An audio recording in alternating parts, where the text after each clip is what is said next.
Welcome everyone to episode 20-something of Anchors Away. It was quite the weekend with Seattle sports. A lot of great things happened. Would have loved to cover a little bit of it last week in the episode, second episode of the week.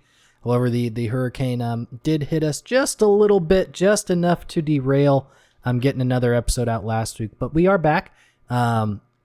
So let's talk. Let's kind of jump into it a little bit. I know you were just asking about, or we were just talking because the hurricane happened, and game day was obviously in South Carolina at Clemson. You were kind of watching a little bit and mentioning the stadium.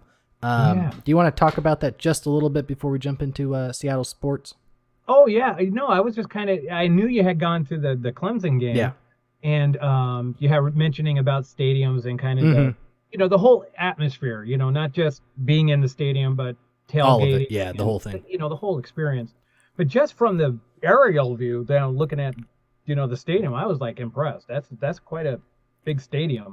Clemson. So like the funny thing is I thought the same thing when I watched on TV.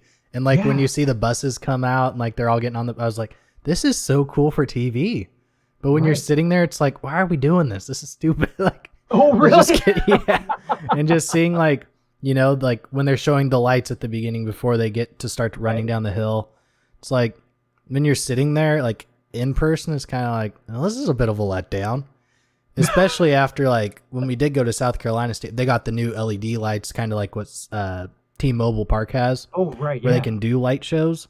Okay. And Clemson's still kind of the old school, like just the nice flashing lights, I guess. But I was watching it on TV also and just like, man, I'd really like to be there for that. Like I have been there. It wasn't that good.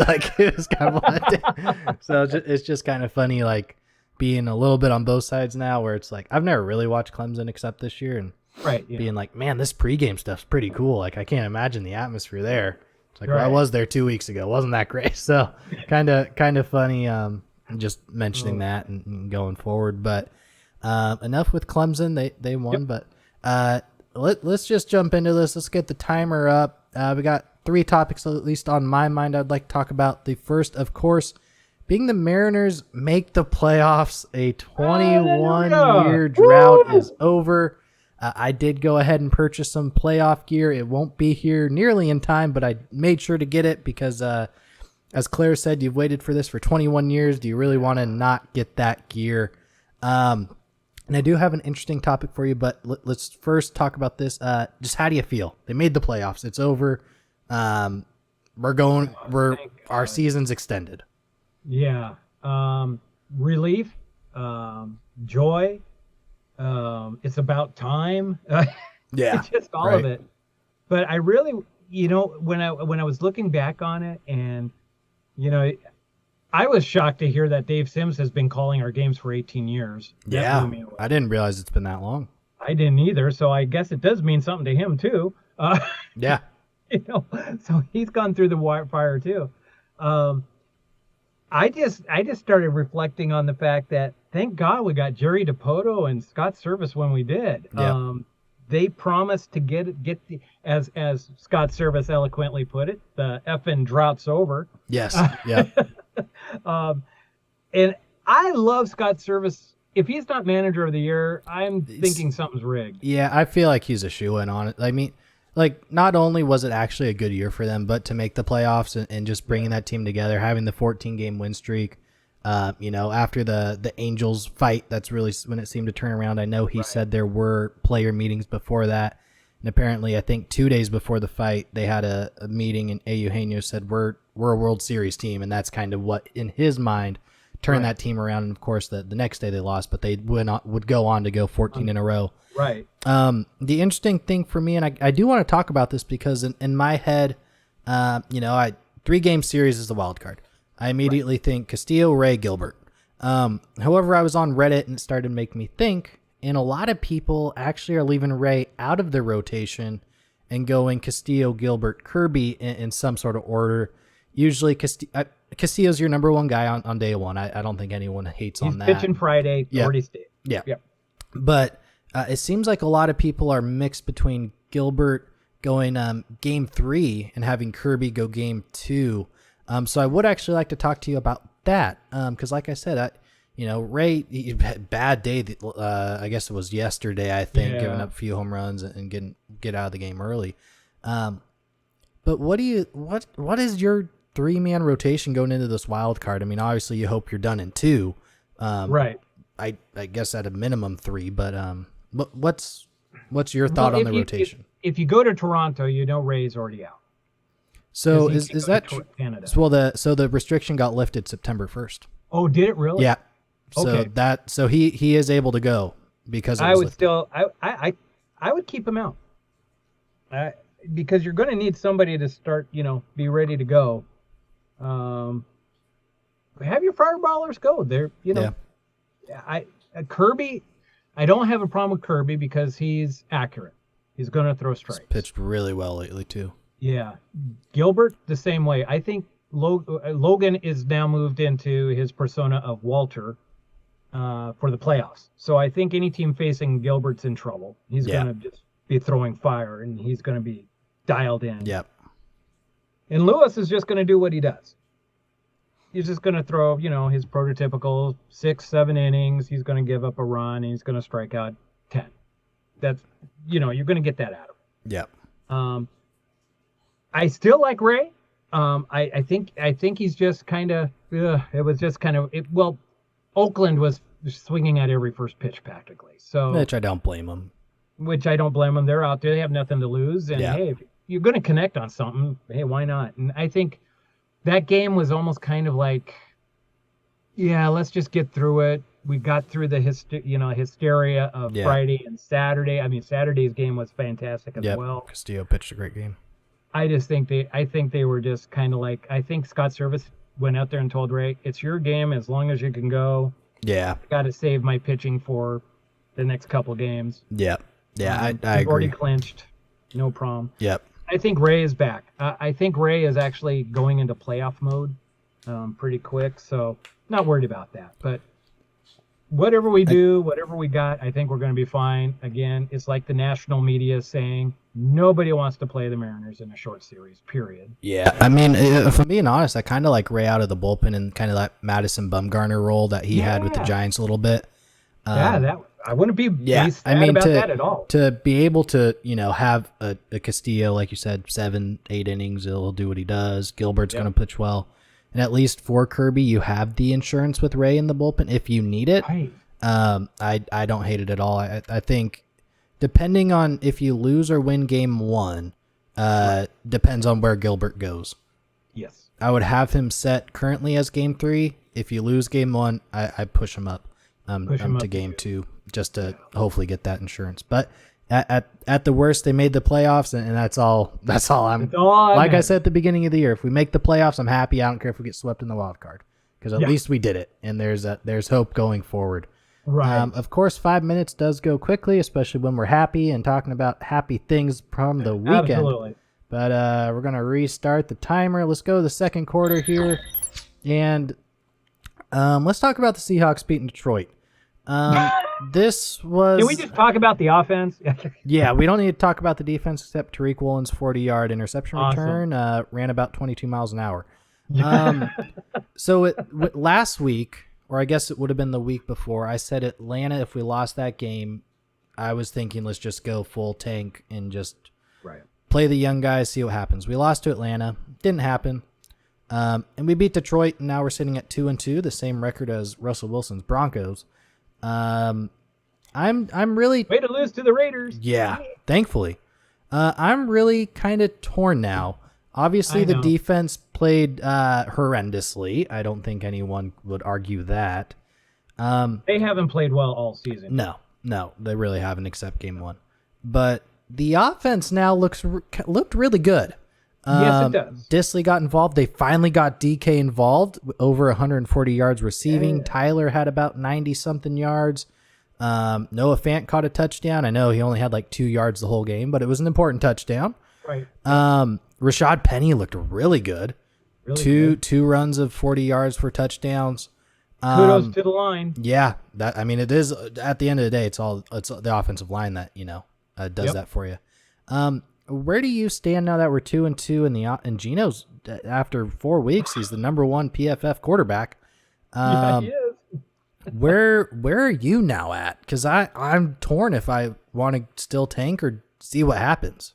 Because the NFC West doesn't look as strong as people thought. No.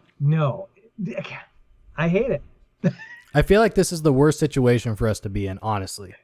Well, we get to play New Orleans, Yeah, who isn't doing well either. And it should be Andy Dalton. I feel decent about that. Yeah. So that's a possible win on the road. Yeah. So you'd have back-to-back road wins all of a sudden, and now you're starting at 3-2, and now all of a sudden you're back in the thick of things. Yeah.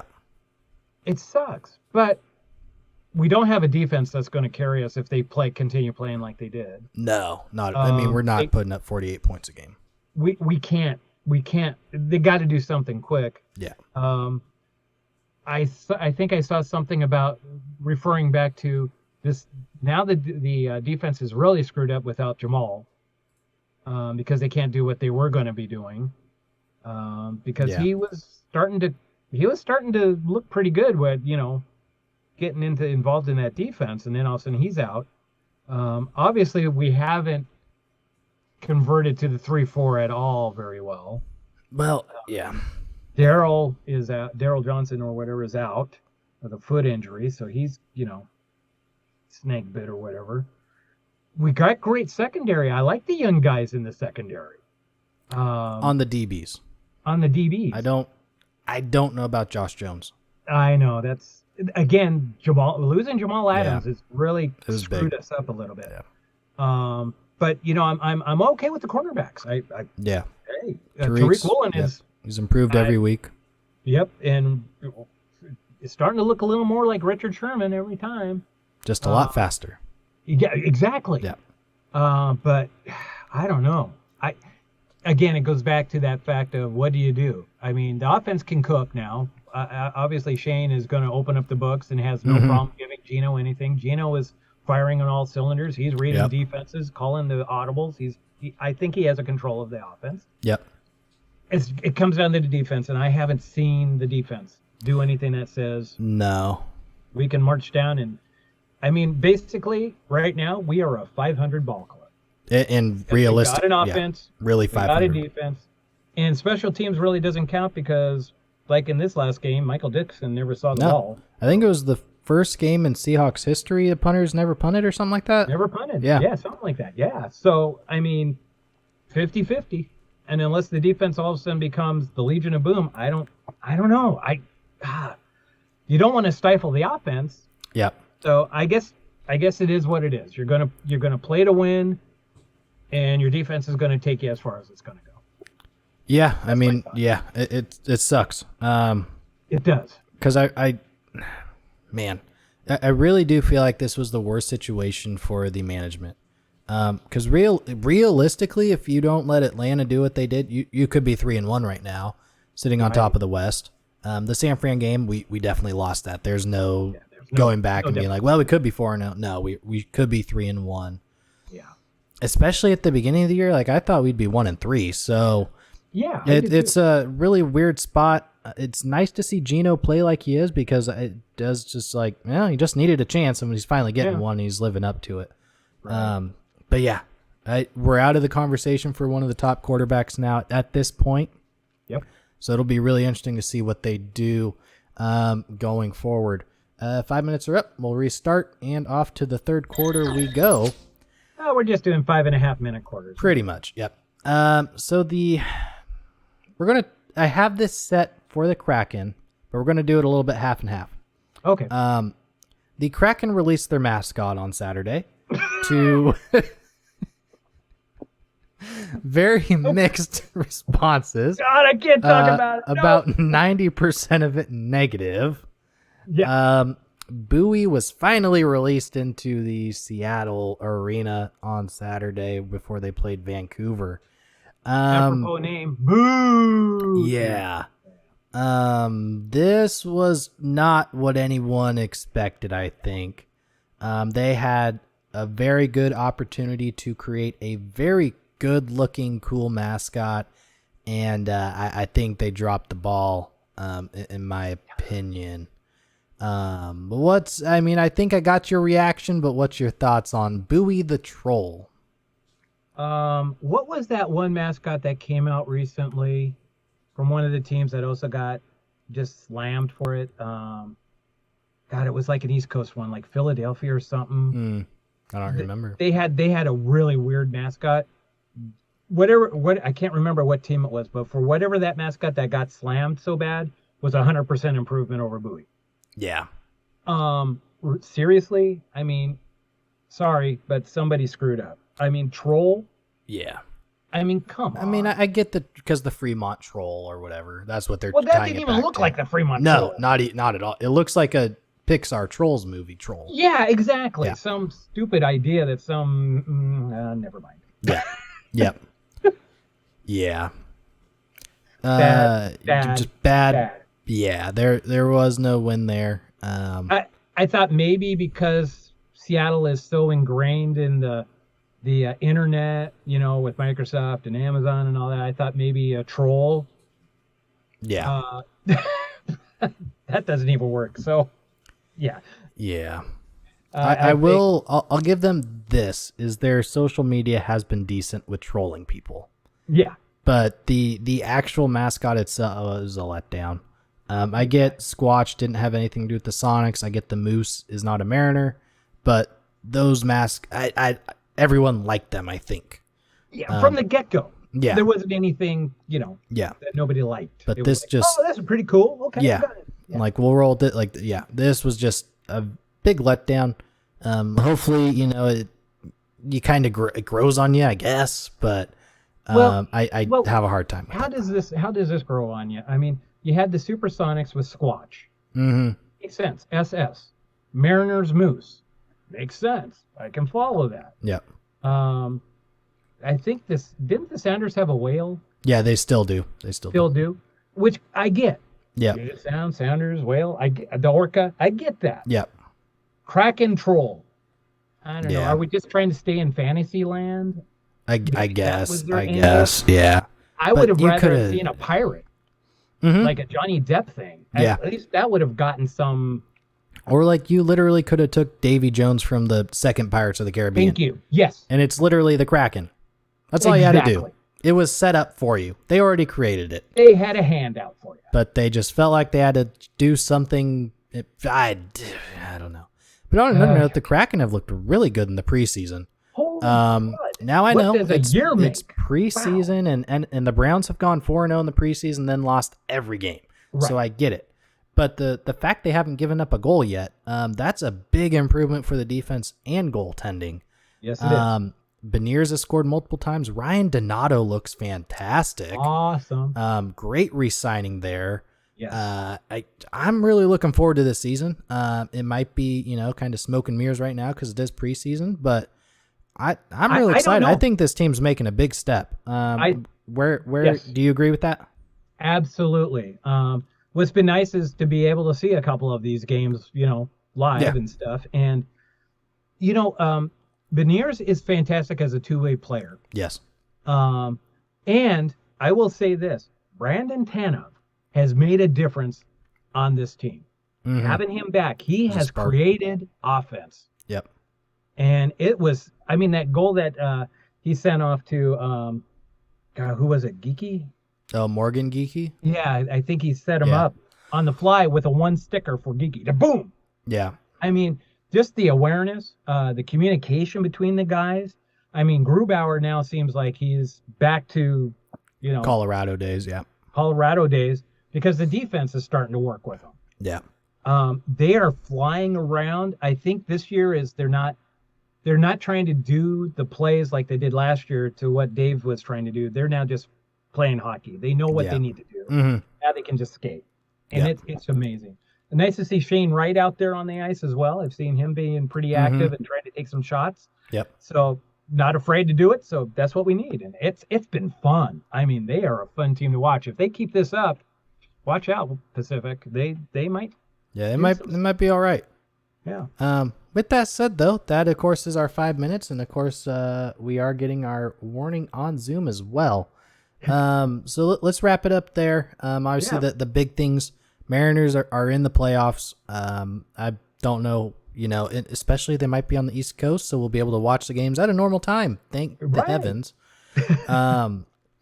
Seahawks, I guess keep doing what you're doing, but I don't know how I feel about it. Right. And then, of course, the Kraken are still undefeated in the preseason and looking very strong. Is there anything you would like to wrap up with before we end today's show? Nope. Thank you, Mariners, for getting in the playoffs because you took the place of the Sounders. Yeah. Yep. Yeah. Mariners making this. It's funny how that happens, but yeah. Lots of fun stuff coming up. Lots of playoff baseball, hopefully, to talk about going forward. We'll see what the Seahawks do. And Kraken regular season is right around the corner, as that is it's right here. It's about a week, I think, maybe 2 weeks. But we have definitely a lot more to talk about going forward with Seattle sports. Next week, actually. It might be the 15th, so it might be next week. You might be right. But we are right around the corner on lots of fun stuff, and just excited to keep doing this and talking Seattle sports going forward. But thank you all for watching and listening. Go ahead, subscribe, like, and comment if you would like. And we will see you all in the next episode of Anchors Away. Have a good one.